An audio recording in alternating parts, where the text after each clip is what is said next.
Here are 10 things that you need to know about buying new construction here in Greenville, South Carolina.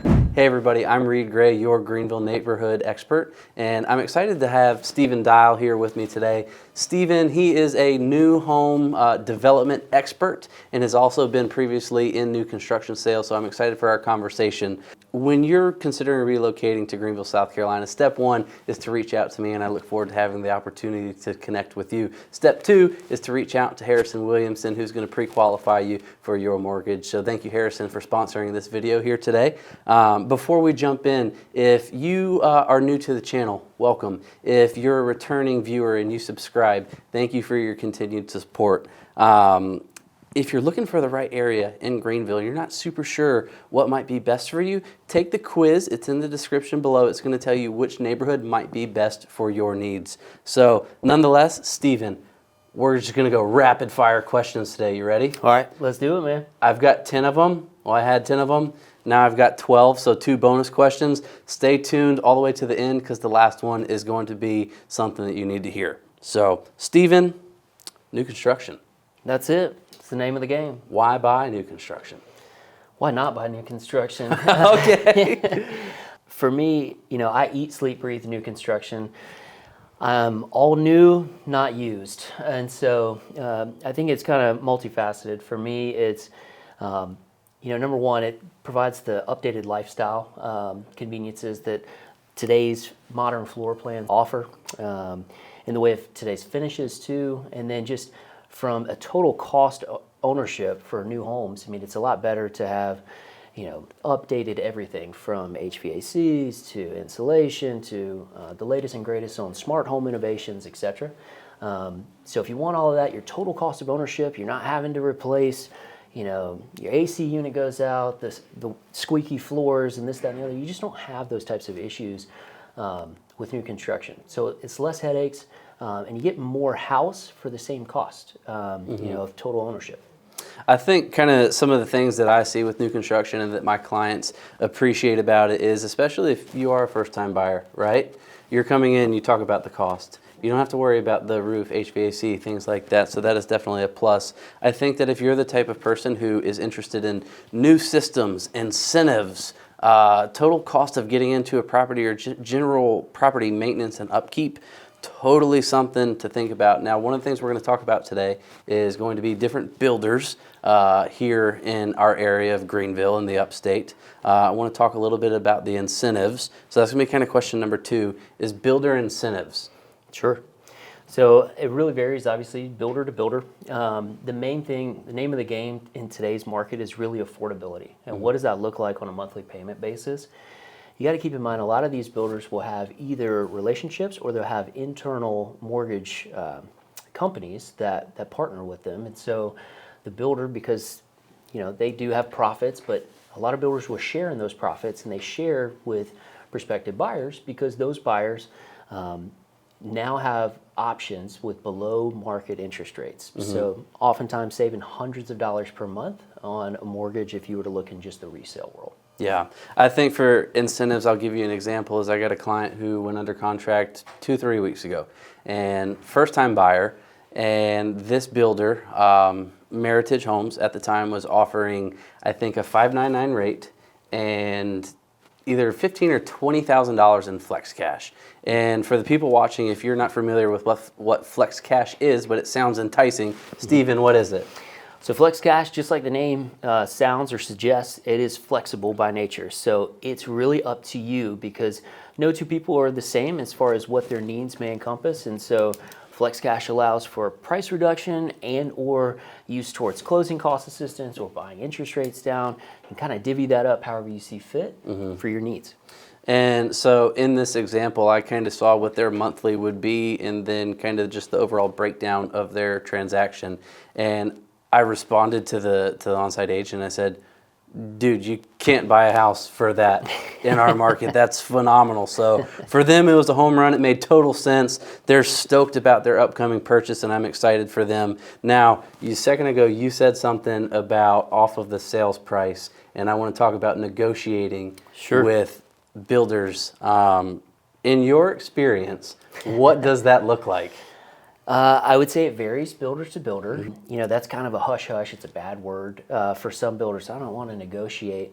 I would tell you objectively, just kind of behind the curtains look. Some builders are incentivized selfishly by hitting numbers on a monthly basis. So it may be a situation where if you and your buyers are, you know, coming in near the end of the month or end of the quarter, and this builder needs a couple extra sales, then, you know, you may be able to entice them with a little bit extra. They're not going to give the house away per se, but that's usually the best time to negotiate, is typically around month end and or end of the quarter. So a lot of times new construction, if we're sitting down for our initial buyer's consultation, which is part of my process, and you say, hey, I only want to look at new construction, I'm going to look at you back and say, well, then imagine your home buying process a lot like shopping at CarMax. Because for the most part, some builders, not all, are going to say, hey, you can't haggle here, the price is the price, it is what it is. Now, others, like Steven is saying, might have incentives that they're going to offer you, and it might be the interest rate, and they say, hey, we're already giving you this. What I will tell you is the people that I work with, on-site agents for different builders, I say, listen, my man Corey at DR Horton, Corey, you got to throw us this washer, dryer, fridge, and blinds, man. And by the way, those closing costs, we're going to need some help there too. And a lot of times they will work with you. So not all of them, but some of them are able to kind of sweeten the pot for our buyers. In your experience, because you were previously with a company, are we allowed to disclose the name of that company? Yeah, I mean, I've been with a couple different, but yeah. Okay. All good. Who are you with? So the people watching know. So originally with Ryan Holmes, and then later thereafter kind of with DRB or Dan Ryan Builders. Okay. And in your experience, if you had any tips for people watching this and say, well, I want to negotiate, I want the best deal possible, aside from timing the month, what does that look like? Is it just making the ask? I think so. I mean, you never know until you ask. Yeah. I think another thing too is that, as you know, in your experience, like you mentioned certain reps by name, you have your go-to point of contact at different builders. You know who's going to disclose, hey, where are we at? What can be done? What's realistic? Is it even worth asking, etc. So I think that's part of the big key is knowing the right people. And so you having the right points of contact to just be upfront, transparent. It is what it is. You get the right answer, and you kind of speak from a position of strength to say, hey, this guy, if he tells me no, it's not going to happen, you know it's not going to happen. Yeah. I think a lot of times, too, what I tell my clients is say, hey, you know, you can't get the pretty girl to dance with you unless you ask. Yeah. Listen, if you want the best deal for yourself, let's talk. Let me advocate on your behalf with the people, those on-site agents that I've got relationships with, and see what we can kind of make happen. Before we jumped on screen here today, we were having a conversation about some of our clients going out to new home communities and knowing that there's an on-site agent there. I know my recommendation. What is yours? Well, here's what I'll tell you, there's a couple different things to keep in mind. Number one, some builders, depending on the builder, they may say that, oh, well, if you visited without your agent present, then your agent can't be compensated at all, even though the builder is offering compensation. That's part of the details, kind of the fine print. For the buyers, I'm going to jump in real quick. That creates a sticky situation because for your representation, we have what's called the exclusive right to buy, which would formally hire me or Steven as your agent. And then we're going to have a conversation, say, hey, listen, they're not compensating me at all, but we have this agreement between you and I for my fee, my professional fee. And that would in turn put you, the buyer, on the hook. And the last thing I want you as the buyer to do is to pay me directly. I want your money to go towards your house. Well, exactly. And the other thing is really the interest, right? So the interest of the on-site agent is that of the builder. That's who hired them to sell their product. And they know the builder contract is obviously going to be much more favorable to that of the builder. And so, again, kind of having an advocate on your side that is very familiar with the verbiage, the lingo of these different builder contracts can be very important because, again, as we talked about before, some of that fine print detail may be a big deal for individual buyers. Builder contracts, that's a great point there. There's a lot of stuff in there. What are some things that we may not find that align with the state contract? I'll give an example. Appraisal. Yeah, absolutely. So I think that's probably one of the biggest ones, right? Is that any shortfall there, I mean, you're on the hook for. I think a couple other things, I mean, that typically come to mind as far as just kind of pitfalls or things to be aware of is really in regards to financing contingencies, where that may be outlined or maybe fall under different stipulations with different builders. So some can have a one-time, after a 10-day period or 5-day period, whatever it may be, just, a pre-approval letter or a pre-conditional approval may suffice. Other builders may have language in the financing contract that says up until a clear to close, you have financing contingency up until that point. But, let's say, for example, worst case scenario, a job loss. If depending on which builder you're at, you may forfeit your earnest money if you don't know that piece of the contract. So it could be very costly. I think that you mentioning the contracts and earnest money is something that I want to point out. So if you are doing, again, a general resale transaction, and I'm representing you, your earnest money is generally 1% of the purchase price. If you are purchasing new construction, even if it's, let's just call it $350,000, they might ask for $7,500 in earnest money. Minimum. Which is steep. And I personally don't know why it's that amount, but I will tell you this, as far as negotiating with new construction agents, listen, if I'm working with you, you ain't paying that much. I will promise you that I will fight tooth and nail for that. Well, and again, it's kind of one of those things too. Some builders will kind of play a little bit there. Some the requirements are different. And that's one thing too that, from an education standpoint, you've got longstanding relationships with a lot of these folks. You know what the different requirements based on the community, the price point, all of that, it can really vary. And so it can kind of be, I would say to your point, probably $5,000, $7,500 is kind of honestly on the low end for a lot of these and what they ask, which is, it's typical for me. I've seen 5-10%. On some of these communities. So. And it depends a lot on the price point of those properties, of course. I like this next question. So, should I be nervous? You should be. He's shaking. You hear a lot that they don't build them like they used to. What's your take on that? Well, again, I would say yes and no, right? So as technology has improved, one of the things that, call it for better or worse, we can grow plants faster than we can, but there's such a high demand for lumber because we have such a booming new construction market in general. So because of that, is it going to be the quality level across the board necessarily on, like, say, for example, the lumber piece? Maybe, maybe not. However, a lot of technology has also enhanced and improved the building process. And so while, yes, not everything may be the same, we modify, we change, we grow as technology kind of dictates, but I would say that objectively, we're not using lead-based paint, for example. So some of those can be very positive impacts. So to answer your question, no, we don't build the same, but it's not necessarily a bad thing. Okay.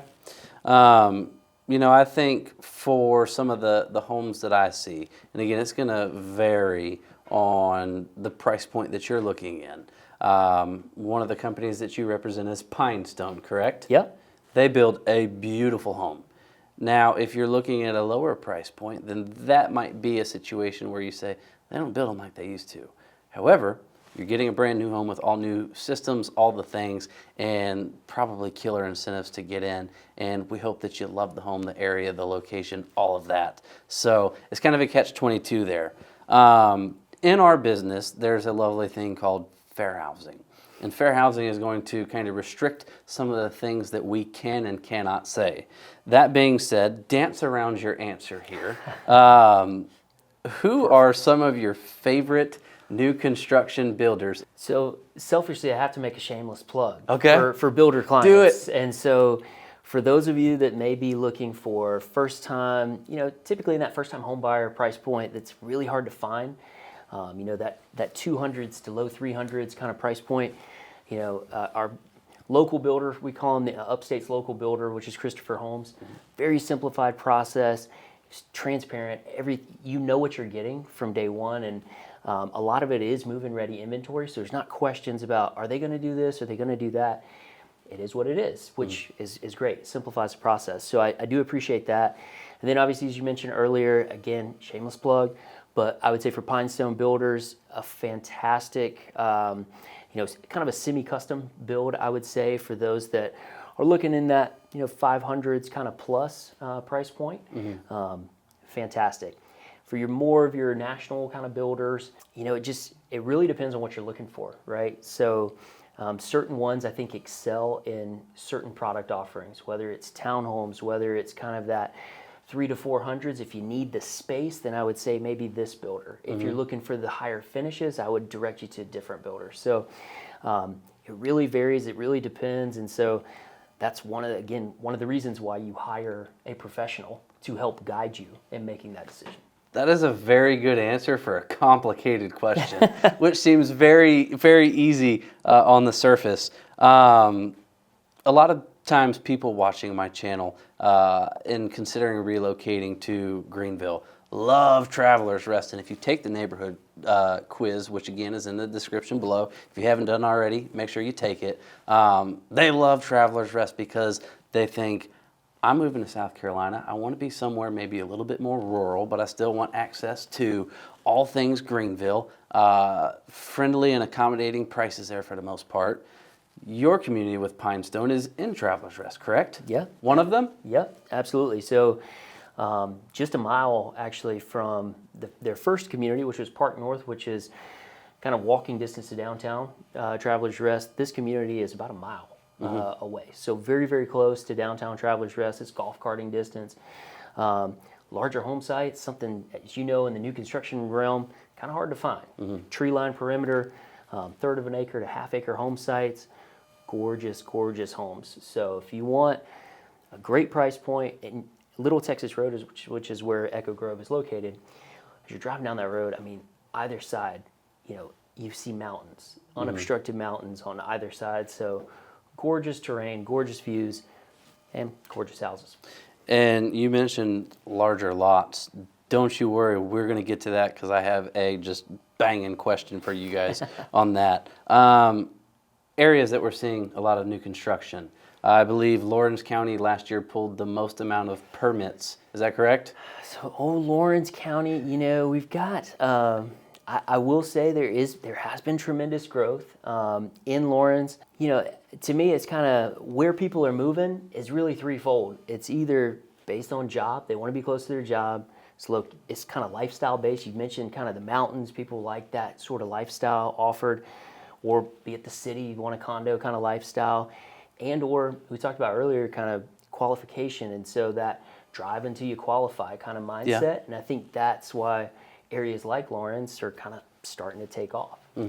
I think a lot of times new construction wise, in a price point where the majority of people would be able to qualify, I'll put it that way, is you see more building going out, and that's generally how cities are going to expand. In downtown Greenville, it's going to be your more established homes that have been there since 1950s, you name it. It might even be a mill house. But there's sections of the upstate that are growing rapidly, such as Boiling Springs. You've got Spartanburg.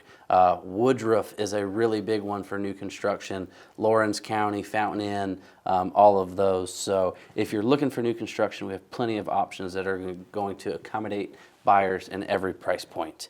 As a savvy buy, so what area would you say is prime for a quality purchase? And let's say my price point is $500,000. We'll split it right down the middle. Well, as a Clemson grad, okay, I have to say, if you haven't been to beautiful Tiger Town, God's country, if you will, the surrounding areas are just absolutely on fire. So anywhere around there, you've got two lakes, obviously, right there with Hartwell and Keowee. But the kind of those off-skirt towns, and because Clemson is starting to become something. When I went there, it was just all cow pastures and, just the college town. But I would say, like I know Pinestone, for example, has one that's 8 minutes away that's coming up, that's out that way. But just a ton of new construction, bunch of different builders, different price points all around. So kind of heading out that Anderson to Clemson sort of vicinity is one that is primed for, I think, for the next several years. And then the other way I would say is objectively, that's kind of going south 85. I would think anywhere in that corridor kind of between, as you mentioned, Boiling Springs, from that Greenville area that, in between, you mentioned kind of Woodruff area, Woodruff, Duncan, more like anywhere in that corridor kind of between Greenville and Spartanburg. You've got a lot of manufacturing there. You've got a lot of variety of different builders, different price points, and a lot of conveniences. To me, for the folks that can't, afford the Greenville City kind of area that are kind of looking outside of that, I would say those are kind of the two corridors. Offer different lifestyles, which is great. Sure. And the reason I asked that question is if you are the type of person who is going to kind of try and time the market, and if that's you, good luck. I will do my best to help you. It's like trying to time the stock market. Those are good areas, and I like your suggestion on Clemson because I was thinking more the Boiling Springs, Spartanburg area, maybe as Spartanburg and Greenville grow together.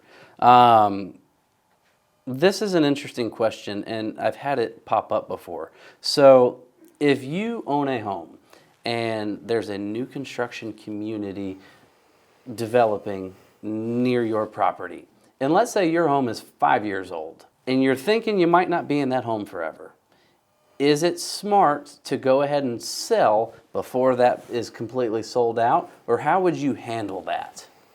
I would tell you, because I've seen this happen all too often, and just to kind of back up a second to explain kind of the builder rationale of how they approach their land positions.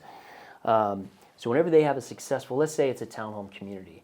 It's a 3-bedroom, 2.5 bath, 1,600 square foot townhome community. If that sells really well, the builder doesn't want to reinvent the wheel. So if they can find nearby land to redo, rinse and repeat, copy paste, do the same thing nearby, 9 times out of 10, they're going to do the same thing nearby. The difference is when you go to resell your home, if they're actively selling in that community, keep in mind the builder has more profit to oftentimes play with. And so because of that, they're going to extend and undercut you via incentives and or, if you had to do some, even if it's been 5 years, you may need to do some renovations here or there, just little things around the house, as to get it in tip-top shape. Whereas the builder's going to have the newest of new, right? So all the finishes, the color offerings, all of that stuff is going to be for today's kind of buyer. And I think that's a tough situation to be in if your life circumstances change and you need to move and you didn't expect that, but there's a new construction neighborhood right down the road. It might compete with you. Oftentimes the only recipe to being successful in selling your home would be to undercut your own price and lose essentially a bunch of equity that you might have in that property, because if you're a buyer, you come into Greenville, you give me a call and you say, hey, I want to look at this neighborhood. You're going to pick probably the home that is new with the incentives versus the resale. And that's just because it's going to take your dollar further and you're probably going to get a better product because it's new. So I wanted to kind of chime in on that. Now, some builders allow this, some don't. Buying as an investor, what's been your experience with that? So buying as an investor, it depends, right? Because you're absolutely right. It depends on the builder. A lot of builders will put caps in place to protect the integrity and the values of other people that buy it as their primary residence, which is a good thing. And so it kind of depends. Some builders will allow, for example, in townhome communities, some builders may allow an investor to buy an entire building. Some may say, if that's you, give me a call because I want to work with you selfishly. But in the way of incentives, like you mentioned, flex cash, all of those types, those parts of the equation, those remain the same. Now, obviously, if it's a first-time investor and they're not aware, some of the interest rates, the tax implications, especially here in the state of South Carolina, that may impact their ROI, which obviously you kind of go over when you're making their projections on, hey, is this a smart buy on the investor side? But it really depends. I mean, that's the only limiting thing is the number is kind of what I've seen. Some have allowed entire build-to-rent communities. So if you have... Which is really becoming more prevalent here. It is. Now, you really want that buyer. Yeah, that's right. Contact information is on the screen. But I would say that's kind of the one-offs, right, is to They just come outright and say, I want to buy the whole community. Yeah. But I would check with the on-site reps because they're going to know, what the covenants dictate and stipulate for that individual community. And by doing that, obviously, those are questions that I would ask, but that's going to save you time, effort, and maybe even a little bit of headache. So a good question to ask and something to be aware of if you're interested in investing. Now, I've got 3 left for you, and I told you that the last one is solid, so make sure that you kind of stick around for that. But I think oftentimes stories are the most relevant experiences that we can share with the people watching this right now. So this past weekend I was in Nashville and was visiting my sister. She's a realtor there. If you need an agent in Nashville, Tennessee, give me a call. I'll put you in touch with her. But what I see there a lot is I admire Nashville for their architecture and the older, more established homes. What I see a lot now is tearing those down, putting 2 homes on one lot, that builder gets to cash in twice. Is that something that you think we will experience as Greenville grows, and if so, where? 100%. The short answer is 100%. You will continue to see that, and a lot of it's because of Greenville. It's somewhat annoying. We just keep winning award after award. We've got a good marketing department. It's just from USA Today, Forbes, Wall Street Journal, New York Times. The list goes on and on. Condé Nast, So because of that, what happens when that messaging is going out to everybody across the board? Well, as you see it, as you're just walking around downtown Greenville, what do you see? You see more tourists. Like when I first came here 12 years ago, you didn't really see that. What happens? Well, they're selling oftentimes from these feeder markets, and whether it's up north or out west or whatever, they're selling their $1 million place, and they've got money where they'll come in and just pay cash for things. And so that can tend to drive prices up. Across the board, as we've seen over the last couple of years. And what do you have to do if you're a builder to make money? Well, that means you've got to increase the density. So to your point, you got the single family lot, subdivide it, make it into a duplex, or just make it into 2 smaller home sites. Because the tall and skinnies that we see in other markets. Exactly. I personally hope that that's not a trend that we see too much of to kind of preserve the integrity of our city. I think that's one of the things that makes Greenville so special, and a lot of times growing cities experience that they didn't learn lessons from the places where folks came from and why they left for those specific reasons. But, seen more duplexes for sure. I haven't seen too much really crazy modern architecture. And actually, I would say that the few that I have seen don't sell terribly well. Yeah, I would say it's kind of one of those things. I think we may start to see some of that, because I agree. I think we've started to see a little bit more than we maybe did 5-10 years ago. I would say that's probably been a more recent trend. And oftentimes it's not the overly crazy modern, but we're starting to veer a little bit more towards contemporary. We're hip and trendy. That's it. That's our sister city, I'll call it, up north of us, called Asheville. Red flags to look out for. What you got for me? Number one, I would say the cleanliness of the job site. So I would say as you're driving through, and if they don't care about their subs picking up after themselves and taking care of the minor things, such as picking up trash, then what other things do they not care about?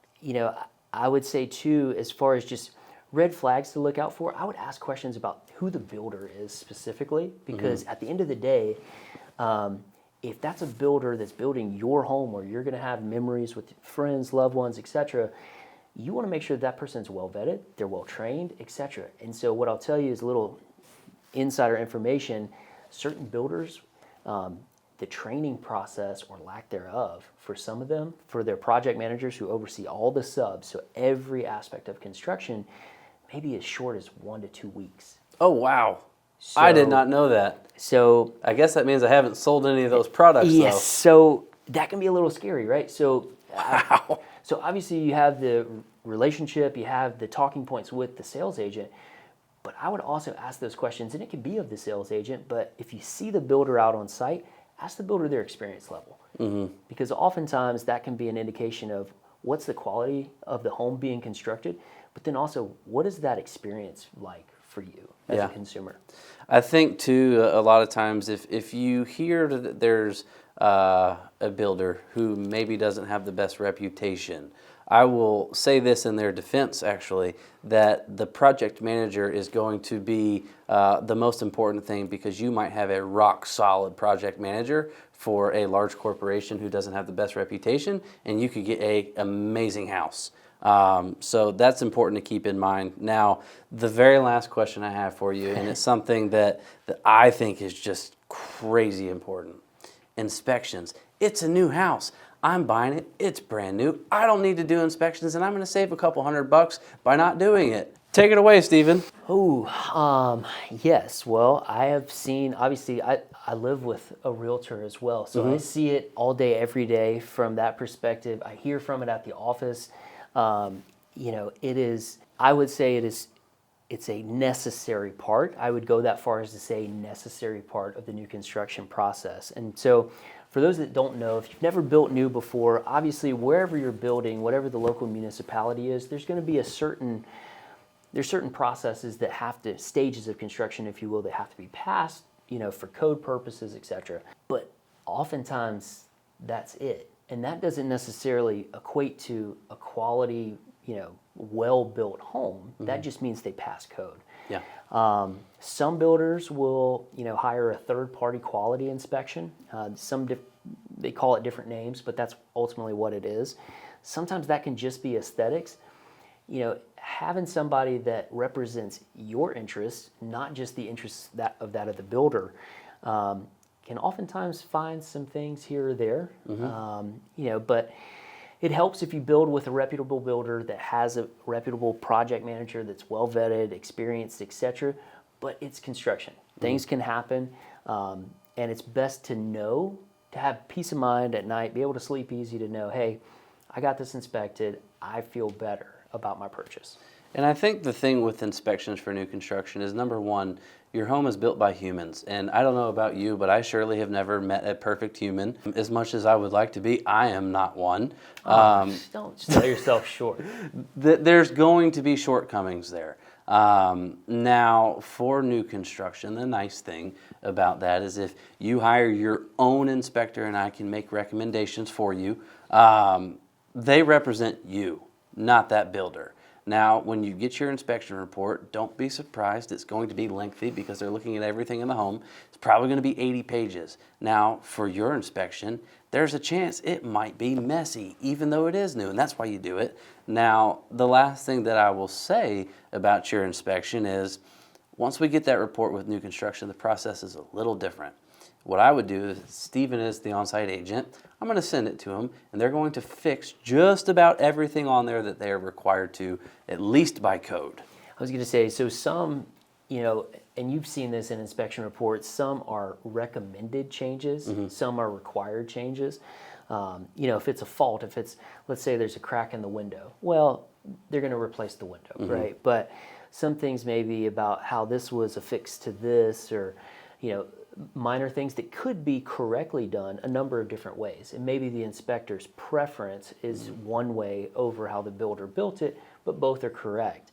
That's where you have that open dialogue about, okay, these are the things that were incorrect, wrong, broken, that need repair, need to be fixed. But then there are also those things that, hey, this is just a preference thing, but just so you know, this is 100% correct. We're not cutting corners. It's just two different ways to look at it. Yep. Yep, and I think that is very well said. So, Stephen, that kind of wraps up all the things that I had that I wanted to talk about for new construction. Now, if you're considering relocating to Greenville, South Carolina, and you're still looking for the realtor for your representation, give me a holler. I would love to talk how I can meet and exceed your expectations. We look forward to having you here in Greenville, South Carolina, and I appreciate you tuning in. Make sure you like and subscribe to stay up to date with all of our weekly videos. And I look forward to having the opportunity to speak with you on your relocation to our city. Thanks.